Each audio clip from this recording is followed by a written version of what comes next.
thought I just read or heard something about Fannie Mae. Now, did they weigh in on something? Yeah, so what I saw, so you're familiar with what seller's assist is, correct? Right. Yeah. So it depends on what type of loan you're getting on the amount of seller's assist you can get. And most people don't realize this, but like on conventional loans, if you're putting less than 10% down, you can only get 3% seller's assist. But if you're putting 10% down to 25% down, you can get 6% seller's assist. And if you're putting 25% down or more, you can get 9% seller's assist. And so what they said is if the listing agent is willing to pay, or the seller's willing to pay the 3% buyer commission, that's not going to count as the seller's assist. And then the true definition of seller's assist is third-party contributions, right? So it can come from any third party, but they said they're not going to count it towards that seller's assist, because if they did, I mean, we're already having troubles with affordability and then cash to close. And if that buyer, if that had to count towards the third party contributions, people would be out. They wouldn't be able to afford homes. I will say going forward, for us, we went under this as loan officers in 2008, right? And when I get on the phone with a customer, I know they're going to talk to at least 5 other lenders, and they're going to talk to about 50 family members that know more about lending than all of us. And so I know when I get on that call, I have to add value. Like when they hang up that phone, they have to say, there's no way I'm buying a house without Jeff. Like, he's our guy. He's the one we got to stick with, and we're going to work with him. So I've learned how to add my value in that 15 to 20-minute conversation that I have up front. And as agents, now that's going to have to be what you guys do, right? So you're going to have to add that value and get your buyer presentation dialed in, so that by the time you're done talking to that person, they go, I absolutely have to hire this agent to be my realtor. And I'm not saying this because I'm surrounded by a bunch of female real estate agents on this call, and I have a healthy fear of women by having 3 older sisters and being like, oh, for life against my sister Darla. But that's going to have to be part of the conversation, right? Like, that's going to have to, and I believe in real estate agents. Like, I believe everybody should have an agent representing them for so many reasons. And I have a list. I think it's like 212 reasons why you need to be working with a real estate agent. And oftentimes when somebody goes, hey, I'm not going to use an agent, I'm like, okay, I'm going to send you this list of 212 things that they do. Whatever you want them not to do, just scratch it out, and then we'll discount that appropriately, right? So if you don't want them to do half their job, they'll give you half off their commission.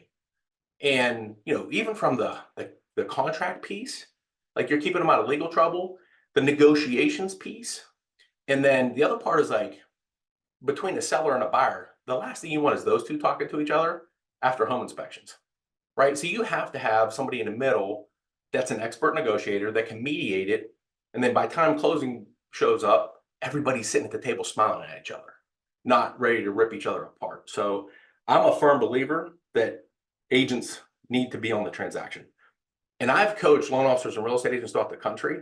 Southwestern Pennsylvania is one of the trickiest areas to do a loan, right? Between the die test, the lien letters, the tax collectors that only work on like the 3rd Thursday of the month when it's a full moon. Like, everything that we have to do is tricky. And what I want you guys to start doing, actually, and I was talking, Sharon, I think I was talking to you about this. Write down everything that you do and when you do it for your client. So when they text you at 10:30 at night on a Saturday and go, can I turn on the utilities? Write that down, right? Every question they ask you, everything that they're coming to you, because you're their advisor, you're their expert, and we take for granted how much we do for people, right? And you don't think about it till you write it down. So just start jotting, because this is going to help you build your presentation.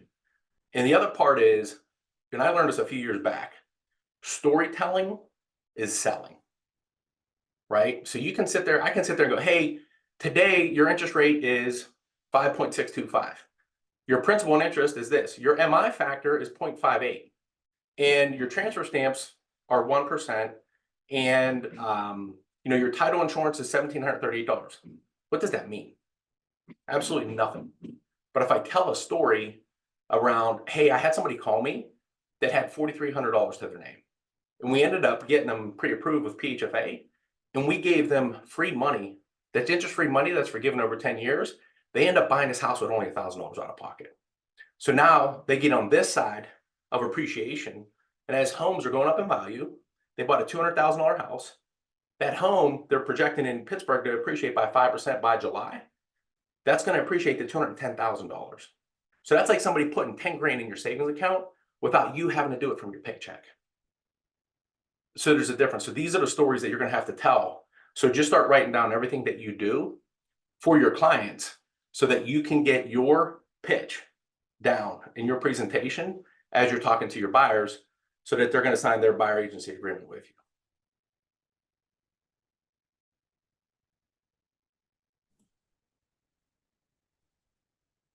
Let me check in with Steve here real quick. Jeff, I was gonna, well, if Yeah. you're checking with Steve. No, go ahead. No, I was just gonna say, I'm actually curious with the other agents.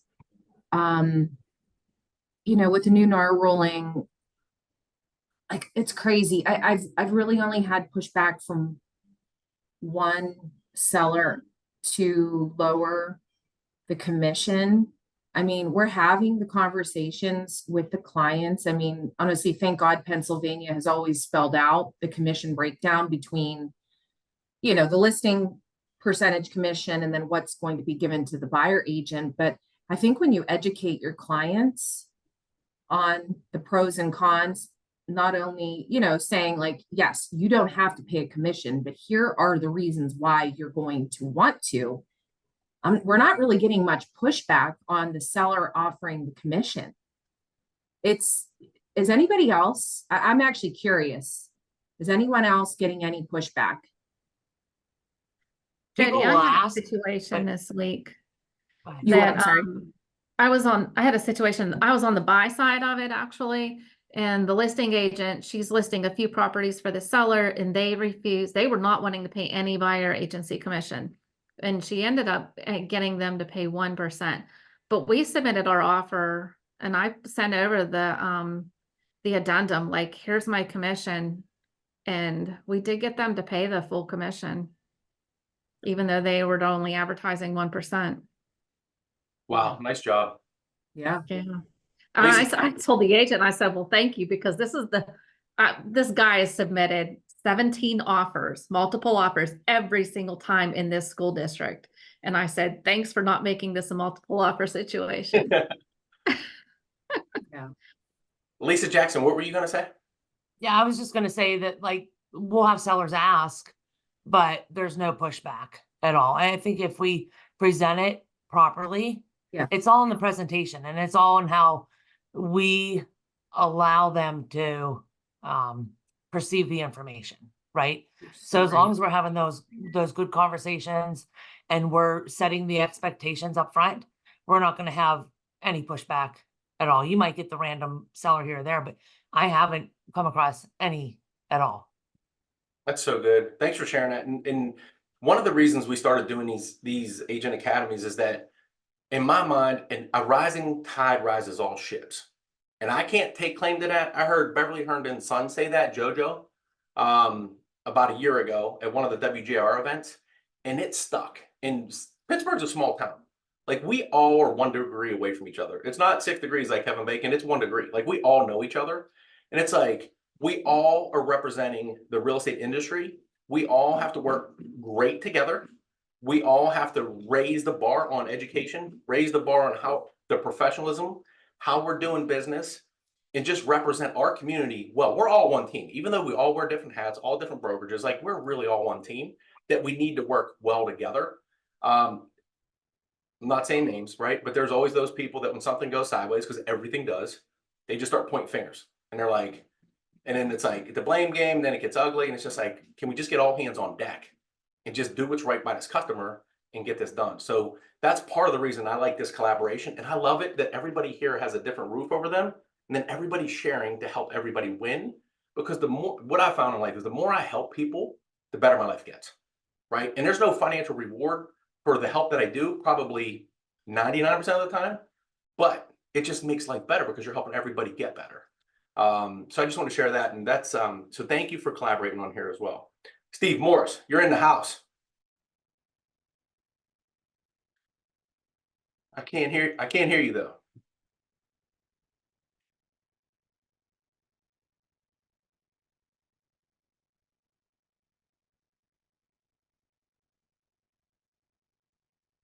Can you hear me now? I got you now. Yeah, so I'm trying to use my earpiece because I'm in my truck and I'm afraid my truck is not going to be very good for listening. Hey, we thought you got trapped in Was a it crawl space. starting at 9:30 or was it 10? For some reason I 9:30. had 10 o'clock. It's Huh? been 9:30 for 2 months now. We thought you got caught in a Oh truck my in a crawl goodness. space this morning. You know what's so funny was I was on at 9:20 and I was like texting you, I was like, hey, I'm waiting to get in. And then I was like, oh no, it don't start till 10. No, man. So, I'm sorry, everyone. My No, bad. you're good. We actually it actually turned out being a pretty great conversation that we had. So have at Well, it. good. Yeah. I'm actually at an inspection this morning. Tyler's working right now. We actually started about 8:15, and I told the clients I was going to step away to do this call because this is so important. I love being a part of this. It's an honor and a privilege to be here. My name's Steve Morris. I'm with I own Heritage Home Inspectors, and been in business since about 2018. Last year we crossed over 4,000 inspections. We're going to make 5,000 this year. The way it's going is fantastic, and I just wanted to spend some time talking about foundations because it's one of the things that we are always asked about. In fact, actually, Tyler's in there right now, going over. Wouldn't you know it? Someone's calling me. Let me send that off. Tyler's literally in there right now going over the foundation. And there's so many solutions. Unfortunately, so many people get scared about foundations, but actually, when you sit down and look at them all, there's so many solutions. There's really no reason to be scared about it. Hey, do I have screen sharing? You should, yes. Okay. Can everyone see the presentation? Yes, sir. Yep. Okay, and then let me click on slideshow from beginning. Okay, so we're going to talk about, and I, I'd love this to be a discussion point.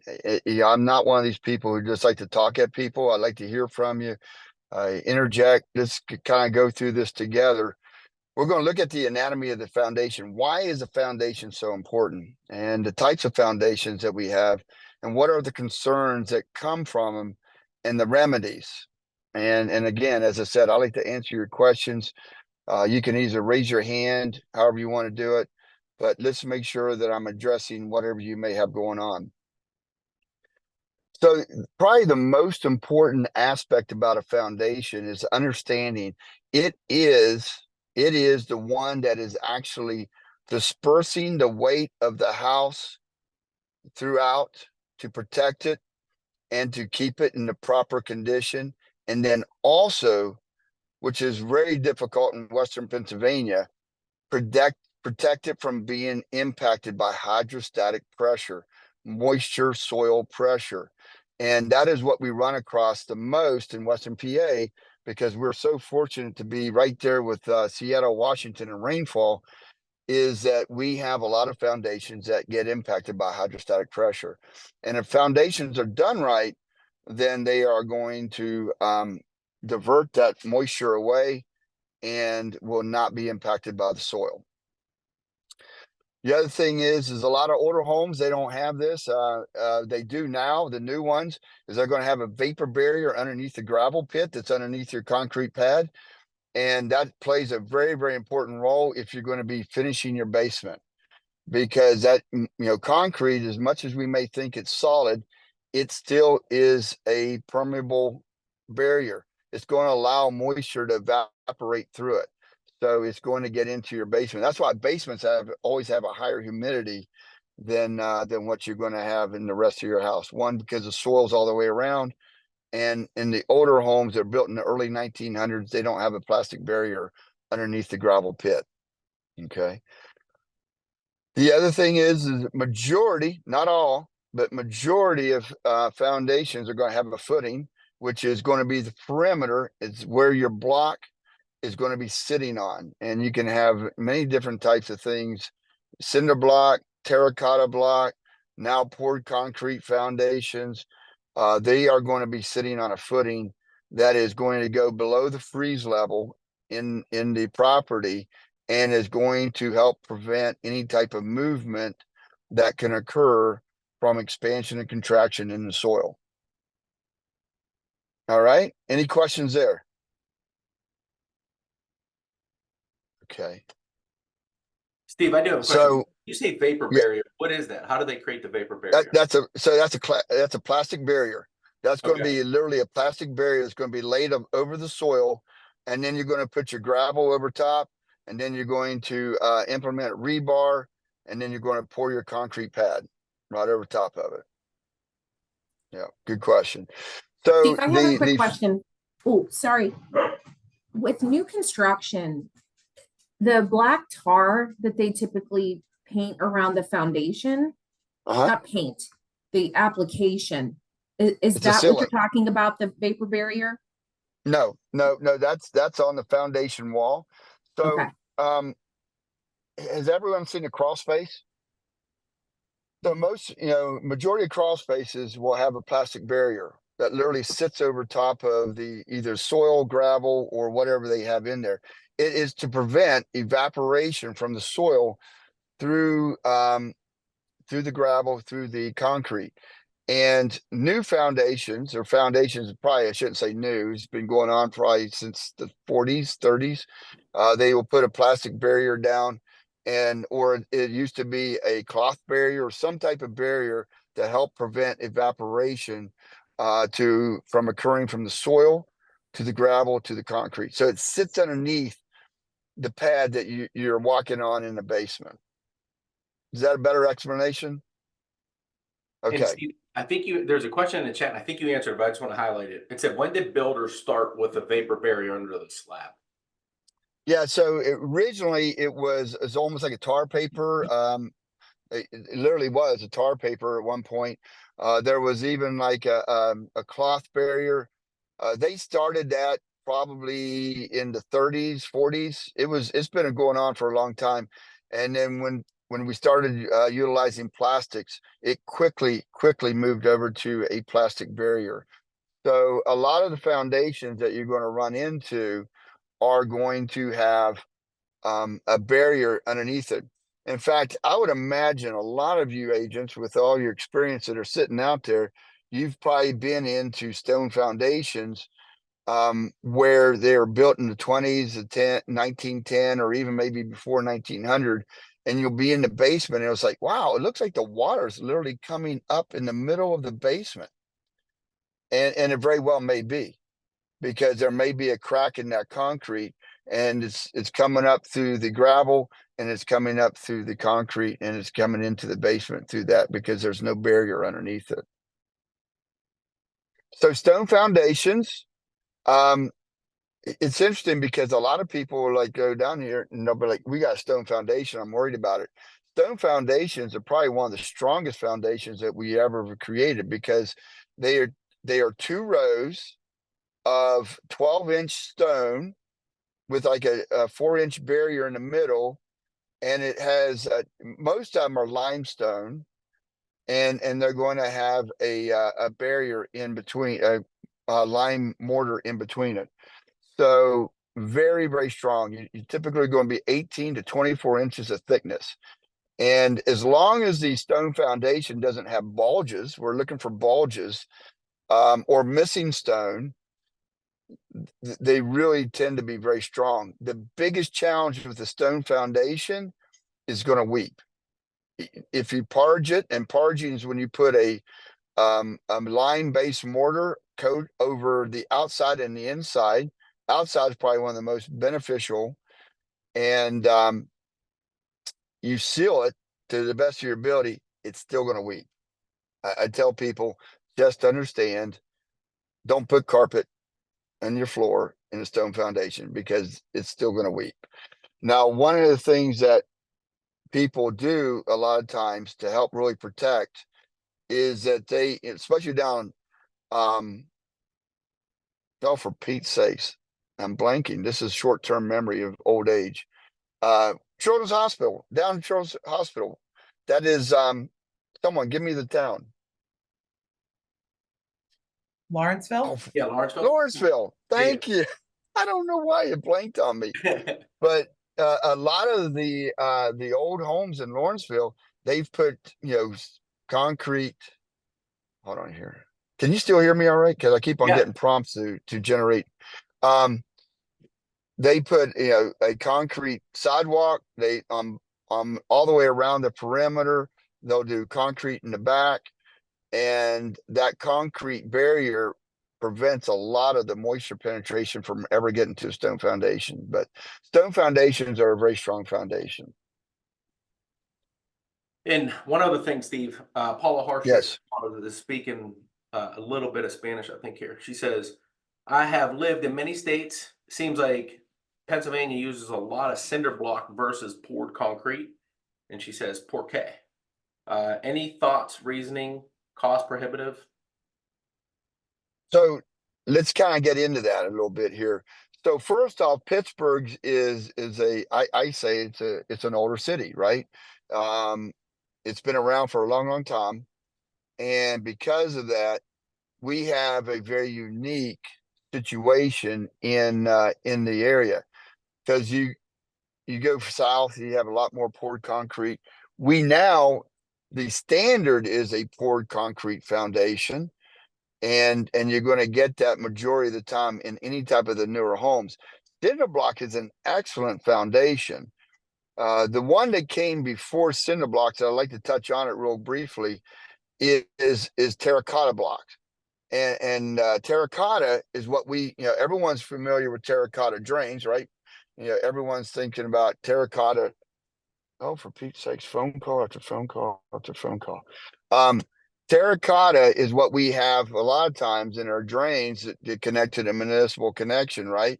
And we want to do sewer scopes to make sure the terracotta is in good shape, because over the years it can get cracked, it can break, it can separate because it's just one sleeve into the next. Well, same material is used for the foundation. Very strong material, very strong block. The big challenge with terracotta is that it is a horizontal hole. So the opening runs horizontally. So if you get any type of cracks, if you get any type of breaks, it can actually fill up with water, hold that water, and through freezing conditions, cause greater concerns. But you will see terracotta block out there, and as long as it's in good shape and it's plumb, it's a very strong foundation. After terracotta, which actually ran up to about the 50s, we went into the cinder block, which is the question you said from Paula. Was it Paula? Yes, sir. Okay, so cinder block has been around, actually was developed in the 1880s, really did not jump into a utilization until later years, but it is for many, many years was the standard for foundations, because you have vertical holes. Very strong. There's a lot of things you can do to even reinforce. One of the things that they do with cinder blocks, if they're concerned about the integrity, is they'll run rebar all the way down through it, and then they'll fill the gaps with concrete. And then in essence, you now have a poured foundation or a solid foundation. It gives you a great availability for repairs. We have technology that really has come into play over the years to really work with the cinder block and the cinder block foundations, and we'll go over that here in a few minutes. And then to what Paula said, now we are into poured foundations. What are the advantages of poured foundations? Well, one of which is it's solid and it's reinforced with rebar all the way down through it.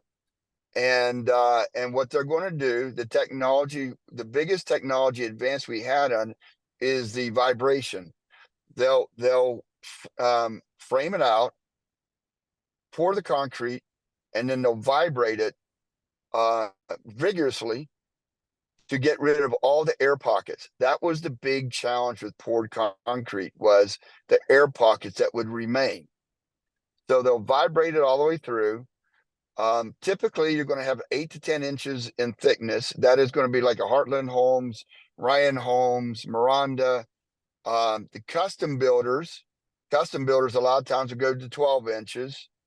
And I would tell you, I would have great confidence in 8 to 10 inches of poured concrete. Then they're going to what Jody was talking about. They're going to apply a tar layer on around the outside. Then they're going to actually implement a moisture barrier on the outside. And now the standard is to have an exterior French drains, and they are giving you preventive interior French drains. A lot of these new homes are going to have a sump pump in them, even though they'll probably never even be used ever. But because we get so much rainfall, it's become a standard of business. That's good stuff. What how do they vibrate the concrete? What do they use to get the air pockets out? So it's actually machines that actually lay up against the wall, and it literally just cause the frame to vibrate. And one of the things that's very common, and I'm glad you brought that up. One of the things that's very common for solid foundations is through that process, you're still going to have a very smooth walls. They're going to be very plumb. They're going to be in good condition, but solid foundations will get what they call curing cracks. That is not a structural concern. You will find curing cracks probably 8 out of 10 poured foundations. And then what the standard is now is they'll come along and they'll seal those curing cracks with concrete epoxy. And you will never have issues with it. But I do phase inspections, and I'll check out the foundation right when they pour it. I'll come back for the pre-drywall, and I'll find curing cracks. And I always tell the buyers or whoever is getting the property, don't worry about it. They're going to seal them with concrete epoxy. It's not a structural concern, and it's common, very, very common. Steve, what are your thoughts on the superior walls systems? I think that's what it's So called. yes, it is, and that's literally. Can everyone still see? This is the superior walls are actually made in Pennsylvania, and here's the advantages of the superior walls is that they are literally constructed to concrete. Think about it. They're building houses year round. Doesn't matter what the conditions of the weather is. It can be raining, it can be freezing, it can be snowing. Every condition, they're going to still pour the concrete. They very possibly will put additives in there to allow proper curing. The additives can actually change the coloring of the concrete, stain it. But they're going to pour concrete no matter what the conditions are, because they can't just wait until we have nice 60-degree weather. The superior walls are all made into a warehouse, controlled climate, controlled process. The concrete's always in good shape. It is structurally designed to be able to travel, so it's very strong, has strong integrity. It's well insulated, and then they have a very good interlocking system.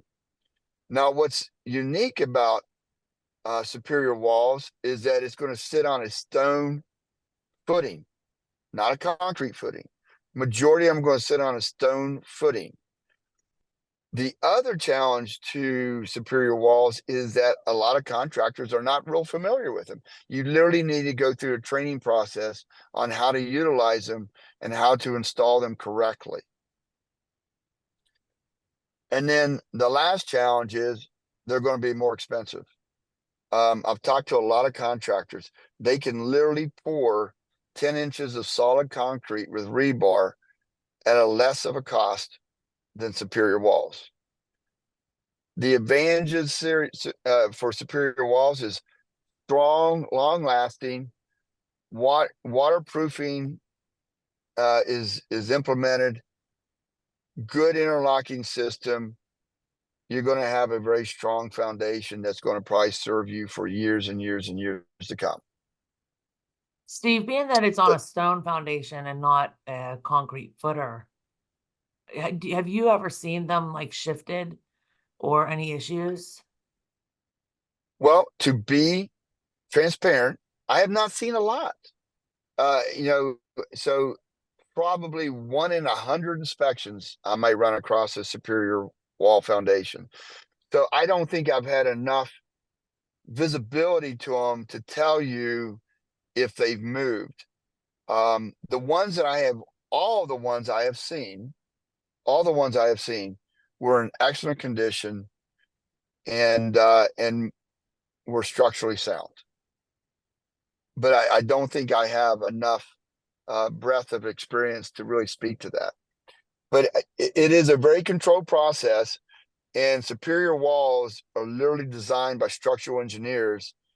And so I tend to trust structural engineers, and we'll talk about structural engineers here shortly, but I tend to trust structural engineers a lot because they're highly educated individuals. Steve, why a stone foundation? What's that? Why a stone foundation? Or Why is it a why stone footing? Yeah. Because you are bringing it in, right? So there's got to be some flexibility for leveling and adjustments. So like when you pour on a footing or you install cinder block, you're using mortar, and that mortar spacing can be used to make the variations that you need to have. So like you don't see it, but laying that first row of cinder block is critical to a bricklayer.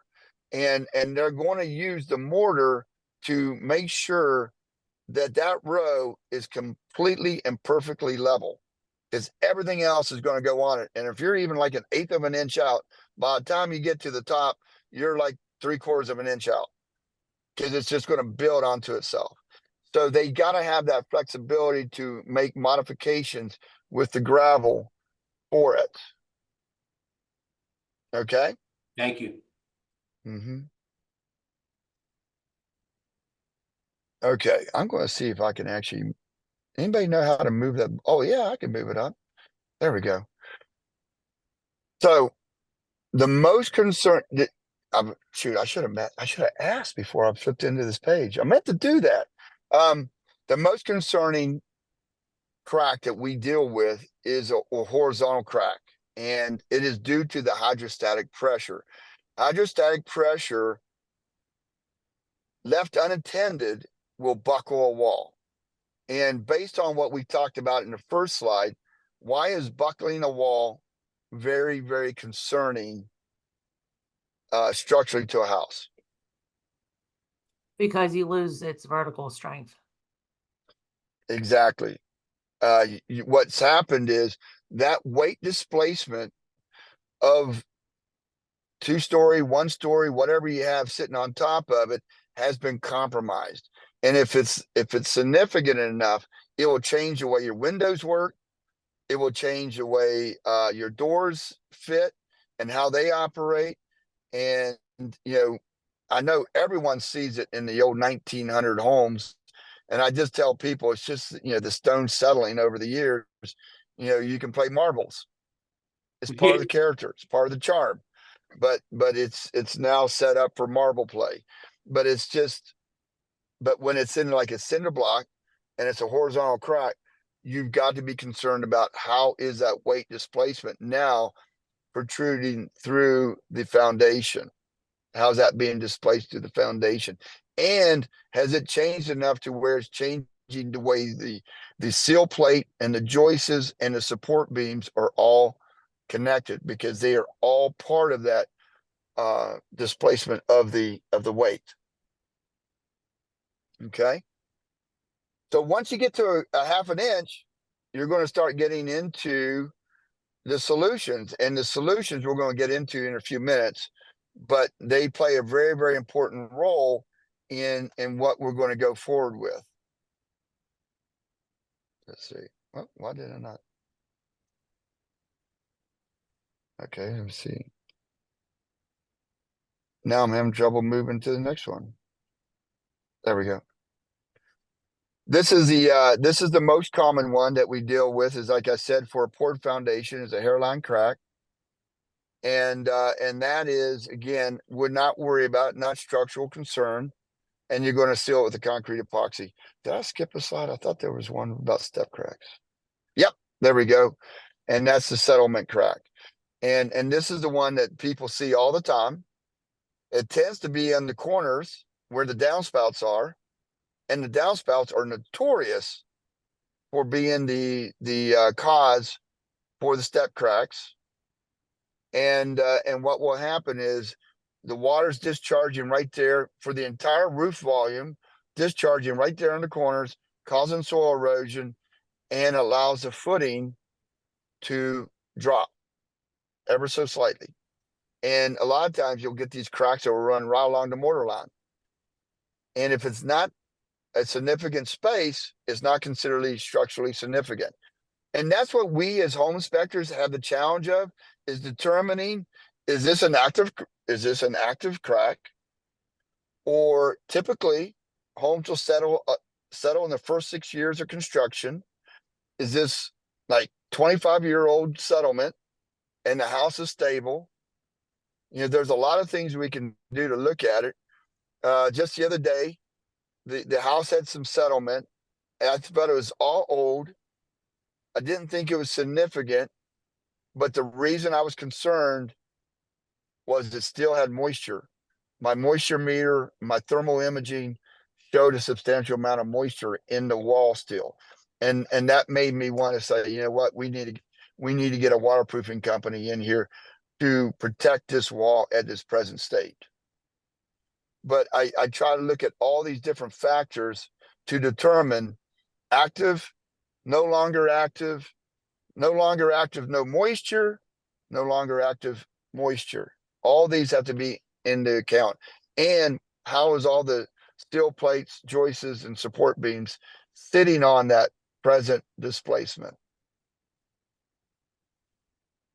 Okay. Now I'm going backwards again. Okay. So one of the latest, and I think one of the fantastic technologies that we have, is carbon fiber straps. It's crazy, crazy strong. 660,000 pounds per square inch of tensile strength. It's a lot. It's a lot. But I tell you, Mother Nature will still apply more if not properly attended to.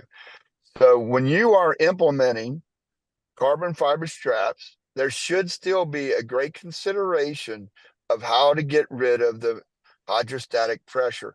How are we going to get rid of the moisture from the exterior portion of the house? Very, very critical. It could be redirecting downspouts. It could be implementing exterior French drains. It could be implementing interior French drains, which are going bore holes at the base of the cinder block or the wall to allow weeping to come through into the gravel, which is going to feed into a perforated drain that's going to feed into a sump pump that's going to discharge the water. But you got to get rid of the water out of the soil. But one of the advantages of carbon fiber straps is they're going to install them. They're going to get them into the seal plate. You can see the top part. And then they're going to mount them into the base foundation. And then they're going to put an epoxy resin over them. And then you can literally finish the walls. You can paint them.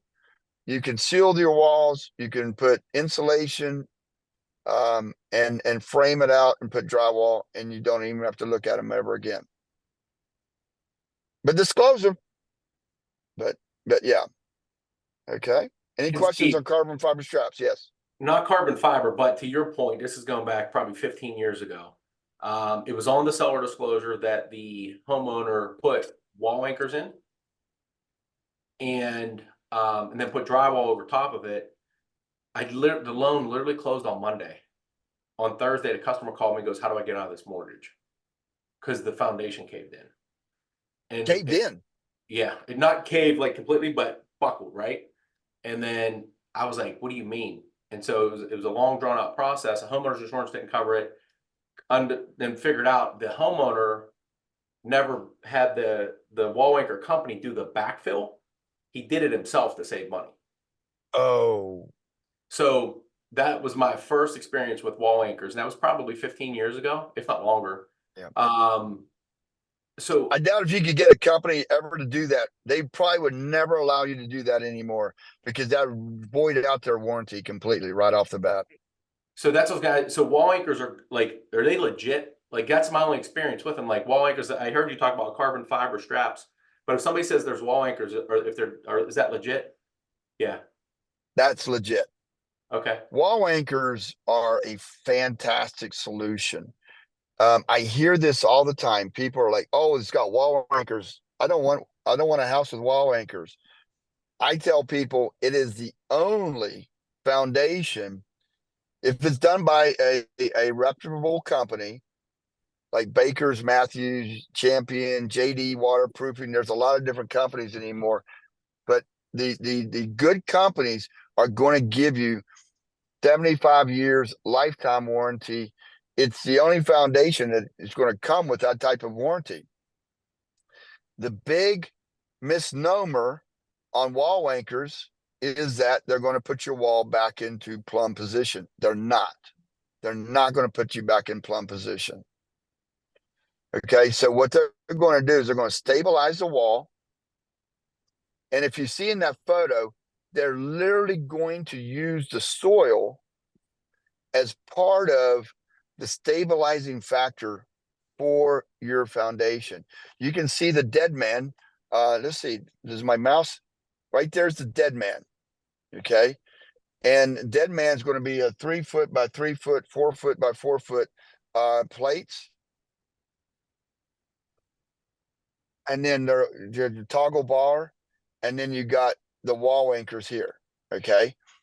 And wall anchors are going to be adjusted every year for up to 3 years. Okay. And it's going to stabilize the wall. And these companies are going to guarantee that it won't move another 1/8 of an inch. Now, in your scenario, they allowed someone to backfill it. I can't even comprehend that because that's one of the most important aspects they're going to do, because they're going to implement either exterior French drains. They're definitely going to have gravel. They're definitely going to how they do it is critical.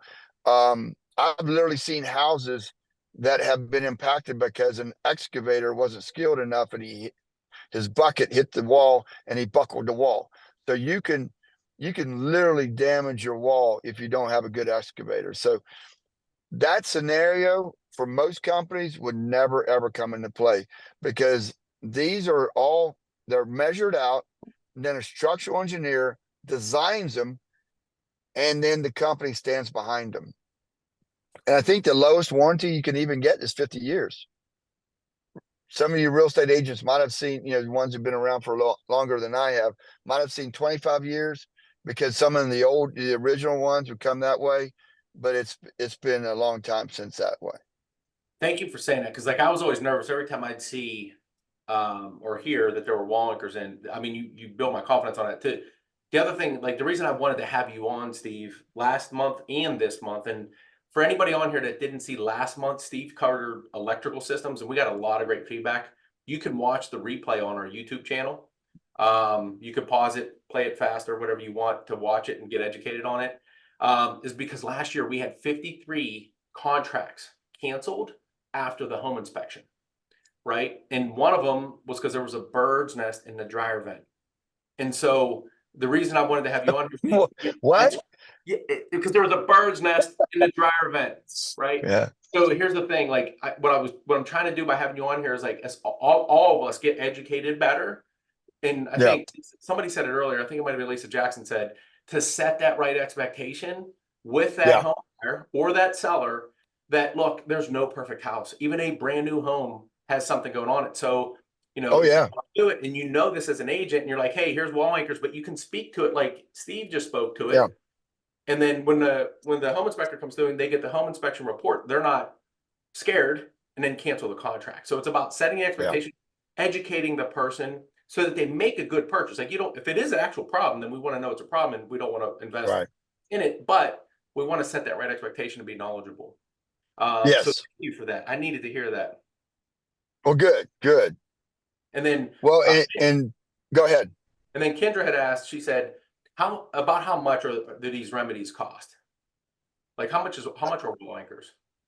So, that is a big variable question because it really depends on how many carbon fiber straps are going to need. Now, carbon fiber straps started out really cheap. They were like $500 a strap.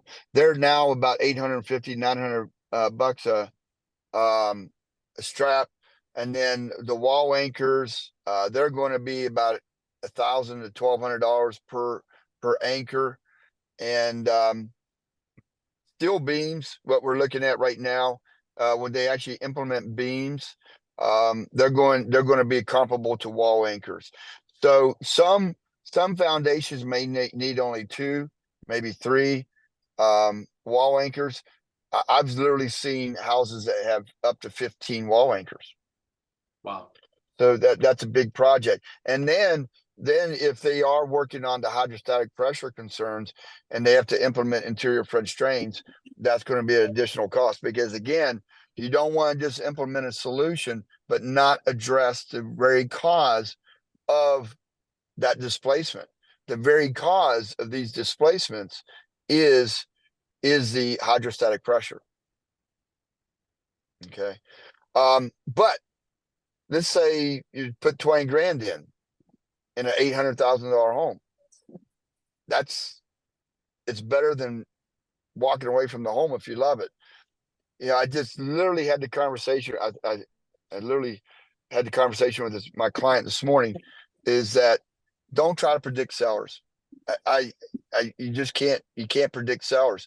I've had sellers get stuck on the cost of the pest inspection because it's a VA loan. I'm not going to pay that. And I've had one situation which is really unique. They gave him $40,000 for repairs. You know, so it's just I always tell people don't try to predict sellers. You just don't know what the situation is. You don't know, what resources they have or even their mindset. If it's something that's important to you, then maybe have that discussion and see what happens. Don't be afraid of that discussion. Yeah. The worst It thing just is, gives you more information and helps you be informed. yeah. So the steel I-beams is when you start getting to displacement that's like 3/4 of an inch to an inch and a half or more. And what's really important about the I-beams is that they are like, if you have 6 feet coming up the wall, then you need to have close to 3 feet going down. It can't be just a few inches.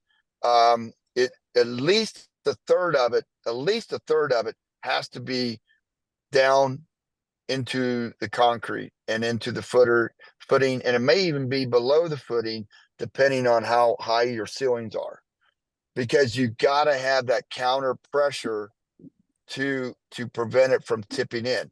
I've literally seen steel I-beams sunk too low, too shallow, and they're leaning in too because they can't support that hydrostatic pressure. Okay, and I think that's it. The last solution for foundations is literally to rebuild them, and that actually occurred in one of the first houses I did. It was might have been my first 100. This guy called me from New Jersey, and he's like, I'm coming down for this investment property. It's in Plum.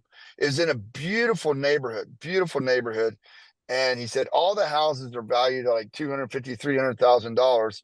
And I want to have you inspect it. Well, I literally had to put on my rubber boots to go in the basement because we had 6 inches of water down in there. And I'm walking through this wall and I'm looking at the back wall and he's there beside me. I'm like, wow, that's interesting. I can see the backyard. And you can see the backyard clearly. And he's like, not even bothering me. I said, okay, why not? He said, I'm going to rebuild that foundation. I'm going to jack it up, support it, and rebuild that whole wall right there. And I said, there you go. And he was getting the house for 20 grand. So, you know, it's all based upon what you're getting the house for, what you can do for the house, and what your skill level is. And this guy was going to rebuild the foundation, back wall, put exterior French drains, divert all the water away. He's planning on building a retaining wall about 20 feet back. And he's going to turn around and sell that house for like $300,000. So, you know, you just never know, right? Yeah, but I tell people, don't let foundation scare you because there's so much technology, so many advances. Listen to what the solutions are before you make a decision. That way you're making an informed decision. And then the last thing is I've kind of gotten myself into a place where I'm hesitant to refer the waterproofing companies because I tell people, and I don't know if they understand, they're going to sell you a solution even if you don't need a solution. You got to read through what they're talking about. I got a couple of structural engineers that I work with. One of them, which he charges like $180, super straightforward guy. He'll go in because like sometimes I'm a little bit in the gray area of understanding, is this stable? Is the movement stopped? Has it ceased? And I am never offended by gaining a second opinion and gut checking my vision, because it's such an important part of a home. I don't want anybody to go into it not feeling like they're informed. No, and as far as like not being afraid to refer somebody, Tom Gallagher with AquaGuard, I absolutely love him. And he's a straight shooter. He's not going to overbill you. He's not going to overprice it. He's not going to do it just to make a buck. Send me his information. Yeah, I'll throw it in the chat here too. Yeah. Then I have one more question for you because we talk about, you said don't be afraid of foundations. There is there is a 4-letter word that I'm afraid of when buying a house when I hear it. And can you walk us through whether we should fear it or not? That's mold. Oh, mold. Okay, so yeah, you know what? So I put mold in the same category as like snakes, mice. You know, even the other day, an agent called me and said, "Oh my goodness, there's a snake skin in the house," and I'm like, okay, tell me about the cleanliness of the house. Well, they don't keep it. It's not very clean. There's food everywhere, blah, blah, blah, blah, blah, blah. I'm like, okay, well, there you go. The food source is coming in the house. Mice, right? You get the house in good order. You get rid of the mice. Boom, you get rid of the snakes. Well, mold is, again, a byproduct of water. And you get rid of the water, you're going to get rid of the mold. And there's only really one mold that you really got to freak out about, and that's black mold, because if the spores become airborne, they can really make you sick. But as I said, I've done over 4,000 inspections, and I don't run across black mold often at all. Run across a lot of surface mold, run across a lot of mold in the corners. But there's so many companies anymore out there that are really good at addressing it. I tell people all the time, get rid of the water. Let's get that solution resolved, because it doesn't do you any good to get it treated by like Bactronics or one of these companies. Get it treated, and then you still got the water, because it's going to come right back. So let's get rid of the water. Let's get the solution in the house, and then you can treat it with like a company like Bactronics or some of these other companies, and you'll be set to go. So it's an easy resolution. Surface mold is easily treated with white distilled vinegar. It's one of my favorite cleaners there is. Clorox is not gonna be a good cleaner for mold. You need something that's gonna change the pH on the mold and let it die. Baking soda, hydroperoxide, white distilled vinegar are fantastic cleaners. But the biggest thing is companies like Bactronics and some of these others, they'll come out and look at it for free, and they'll talk to you. And I always just say, listen to what they're saying. Don't just say, oh, treat it. Listen to what they're saying, understand what they're saying, so you can make a determination if you want to do it yourself or if you want them to treat it. And they tend to be reasonable, especially like I see it in attics where, you know, like they don't vent the bathroom exhaust properly, and you got high temperatures and steam's coming into the attic, and you get it on the decking, and then they come in and they just spray it and it's resolved. Good Does deal. that answer that? Yeah. Thank you. I needed to hear that one too. Anybody else have any questions? I have one last question. So if we have, like, I've had a couple buyers that called me within the past week since we've had all this rain, about water that they discovered like in their garage. And, would, like Tom Gallagher, would that be just a good name to give them to call like, what kind of professional should we tell them to contact to address the problem? So probably my first question would be to them is, have you ever had water in your garage or basement before? And if they say no, we had over 300% increase in rainfall Mhm. over the past several weeks. I think everyone's seen the photos of Pittsburgh. Point State Park's been buried. 376 is underwater. I mean, it just, there's so much rainfall that people who've never had rainfall in their house had water in their house.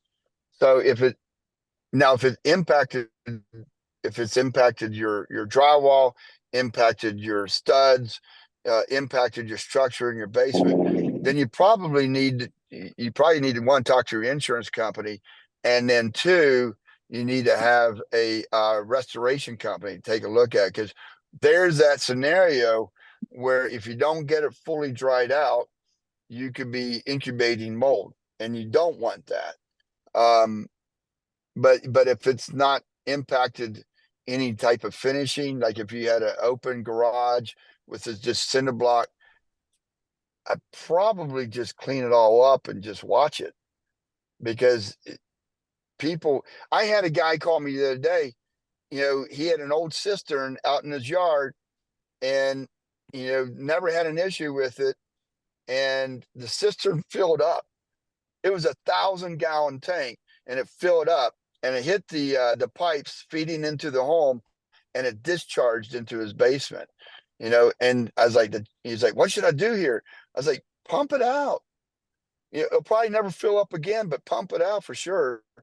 But it's just, we've had a really unusual situation. So I think before you start getting companies coming in and doing all kinds of work for you, assess the full situation, because it may not be a water penetration problem. It may just be we needed to build arcs.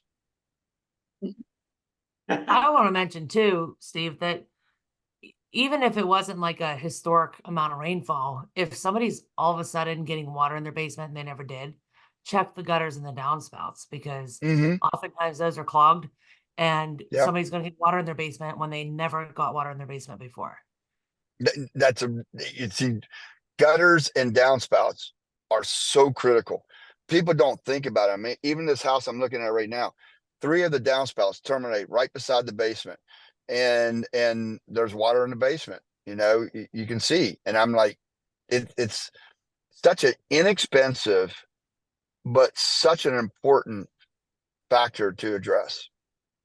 Yeah, and if, like, my dad would roll over my grave for me saying this out loud, that I don't do it myself. But for, like, it's $40 to have somebody come out and clean your gutters twice a year, right? They charge $40. They bring out ladders, they clean them out in the spring. That's a good price. Yeah, But even if you paid $100, yeah. Right.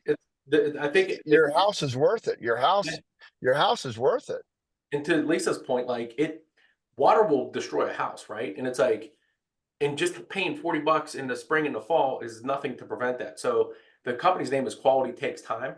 I can give you the number if you want it, but they literally knocked on my door one day and were like, "Hey, do you mind if we clean your gutters?" I'm like, "Dude, have at it," because I'm not doing it. And then they just show up and they leave a bill, and then I Yeah. just paid them $40. It's a beautiful thing. Yeah. Yeah. It really, it's such a critical thing. It Yeah. really is. Any other questions? One thing I want to leave everyone with is that if you come across stuff, take a photo, send it to me. Let's talk about it.